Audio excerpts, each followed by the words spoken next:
जानकारी हो गई। ठीक है, चलो हम क्या बता रहे थे, हमारे यहाँ जो लेखपाल बनाए जाते हैं, चकबंदी लेखपाल होता है, क्या होता है, राजस्व लेखपाल होता है। ठीक है बच्चों, अब इतना हम लोग जान गए हैं क्या क्या कैसे कैसे होते हैं। अच्छा चलो, आज हम लोग चर्चा अभी सिर्फ जानेंगे कि योग्यता क्या है, कैसे तैयारी करनी है, कितना पढ़ना है, कितना नहीं पढ़ना है। पढ़ने का भी तरीका बहुत होता है, कितना कैसे हम लोग को समझना है ये बच्चा कि पढ़ना कितना है, पढ़ना कितना है और कितना नहीं पढ़ना है। अगर जिस दिन हम लोग जानेंगे कि क्या कितना पढ़ना है, कितना नहीं पढ़ना है, फालतू की बुक्स नहीं पढ़ना, जो इम्पोर्टेंट बुक्स पढ़ना है और प्रमाणिक किताबें पढ़ना है, तो इस दिन आपको कोई लोग नहीं कर में। जैसे आप लोग होता है कि समीक्षा अधिकारी जो काम होता है RI का, इसके लिए आपको क्या करना पड़ेगा, तैयारी करनी पड़ेगी। उसके लिए जो पेपर आपको होते हैं ये बता रहा हूँ आपको। एक प्री होता है, ठीक है बच्चा, प्री में आपका GS होता है और प्लस हिंदी होता है, इसको आप लोग जान लो, हिंदी होता है। और सबसे बड़ी बात है मेंस में ओनली आपका हिंदी होगा और थोड़ा GS होगा। तो सबसे सिंपल तरीका पढ़ने का और नौकरी का समीक्षा अधिकारी है, इसकी तैयारी आप लोग कर सकते हैं। चलो ठीक है, इसके बाद आप लोगों ने बताया UPPSC तैयारी कैसे करेंगे, सब लोग सेवा आयोग की तैयारी कैसे करेंगे। ठीक है, UPPSC के लिए कौन कौन सी किताबें पढ़नी पड़ेगी, इस सब चर्चा में करूंगा आपसे। जैसे मुझे इतिहास पढ़ना है, इतिहास कितने पार्ट होते हैं, 3 पार्ट होते हैं। प्राचीन इतिहास में क्या पढ़ना है आपको, मध्यकालीन इतिहास में क्या पढ़ना है आपको और आधुनिक इतिहास में क्या पढ़ना है। तो वैसे बेटा हम लोग को हिंदी के भी कई पार्ट होते हैं। हिंदी देखने में तो बहुत सिंपल लगता है, लेकिन बेटा हिंदी भी टफ होता है पढ़ने में। टफ क्यों होता है, क्योंकि हमको हिंदी साहित्य पढ़ना है। मान लो हिंदी साहित्य एक तो छोटा सिलेबस तो है नहीं, हिंदी साहित्य बड़े बड़े सिलेबस है, गद्य पढ़ना है, पद्य पढ़ना है, आधुनिक पढ़ना है, तो इतने हमारे सिलेबस हो गए। तो इसमें हिंदी बहुत विराट सिलेबस है। चलो मान लो इसमें हिंदी साहित्य में जो PG की तैयारी करते हैं बच्चा और जो PG की तैयारी करते हैं उनके लिए होता है। अच्छा मान लो उनके लिए तो होता ही रहता है। अगर मान लो हमको PCS तैयारी करने में हिंदी पढ़ना पड़ेगा ना, तो हिंदी में आप लोग को प्रमाणिक बुक का नाम बता रहा हूँ, जो बुक आप लोग खरीद सकते हैं और उसी से आप पढ़ाई कर सकते हैं। ठीक है, ज्यादा महंगी बुक नहीं है और सबसे प्रमाणिक किताबें हैं और आप लोग को बहुत ज्यादा यूजफुल होगा, हर जगह तैयारी करें। नंबर 1 बेटा हिंदी ग्रामर जो सबसे अच्छा बुक है डॉक्टर पृथ्वीनाथ पांडे, डॉक्टर पृथ्वीनाथ पांडे, ये बहुत अच्छे राइटर हैं और इनकी बुक का नाम है नालंदा प्रकाशन। ये बहुत अच्छे सर हैं और बहुत अच्छा पढ़ाते हैं। ठीक है, नालंदा प्रकाशन की बुक का नाम है, इसको आप लोग खरीद सकते हैं। नंबर 2 आपकी किताब का नाम होता है डॉक्टर हरदेव बारी, डॉक्टर हरदेव बारी, ये भी आप खरीद सकते हैं। अगर ये भी ना खरीद पाए तो इसको लिख लीजिए डॉक्टर वासुदेव नंदन, वासुदेव नंदन।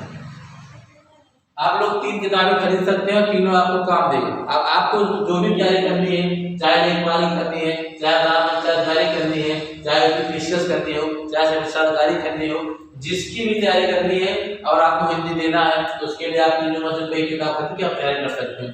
अच्छा एक बात तुम लोग बताना पड़ेगा बच्चों, हिंदी क्यों मान्य है, क्योंकि हिंदी हर जगह पूछी जाती है, हिंदी हमारी राष्ट्रभाषा है। ठीक है, हिंदी को हमारी राष्ट्रभाषा माना गया है और हिंदी हर जगह चाहे जिसका भी एग्जाम हो हिंदी हर पेपर में आता है। तुम्हारा ग्राम पंचायत कार्य में हिंदी आता है, लेखपाल में हिंदी आता है, हिंदी का मान हर जगह हो गया। तो हिंदी आपको पढ़ना पड़ेगा। हिंदी पढ़ने के लिए आपको टोल लेना पड़ेगा, अच्छी किताबें पढ़नी पड़ेगी, प्रमाणिक किताबें पढ़नी पड़ेगी, जानना पड़ेगा। जैसे हमको पढ़ना है वासुदेव नंदन पढ़ रहे हैं तो हमको वासुदेव नंदन व्याकरण अच्छा होता है, हमको शब्द पढ़ना है, अलंकार पढ़ना है या संज्ञा पढ़ना है, विशेषण पढ़ना है, तो सब जब एक प्रमाणिक किताबों से पढ़ोगे तो आपको हमेशा के लिए अच्छा रहेगा और हमेशा याद रहेगा। ठीक है, ये बात हो गई हिंदी की, तो इसलिए हिंदी कोई भी किताब आप खरीद सकते हैं हिंदी में से। ठीक है बेटा, अब जितने भी फॉर्म आए सब आपको काम देगा। तो ये हो गई हमारी हिंदी किताबें।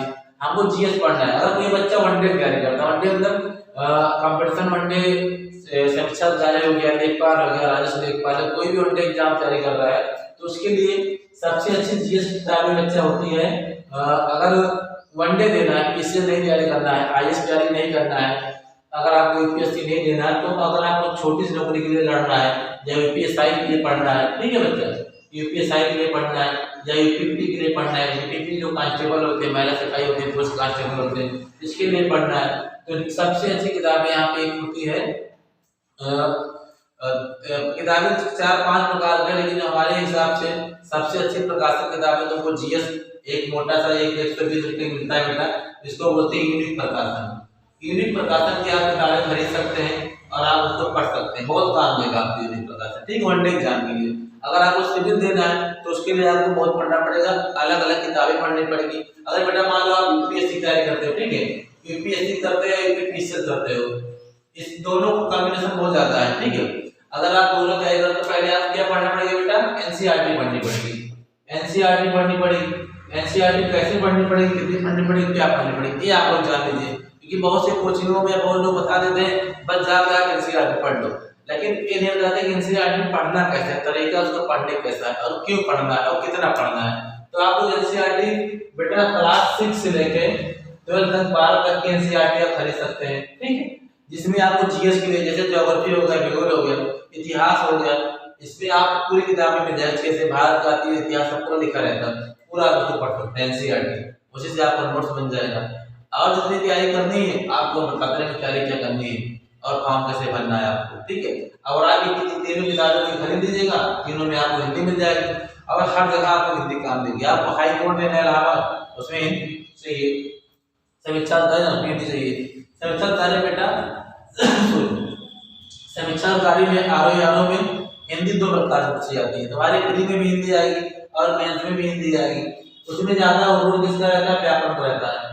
व्याकरण पढ़ना आपको पढ़ना जरूरी है, क्योंकि व्याकरण में संज्ञा पूछेगा, तत्सम पदवर पूछेगा, पर्यायवाची पूछेगा, अनेक कार्य से पूछेगा, उसको जानना जरूरी है, तो इतना आपको पढ़ना पड़ेगा। और जो भी आप लोग को पढ़ाएंगे उसमें आप लोग ध्यान करिएगा, ठीक है।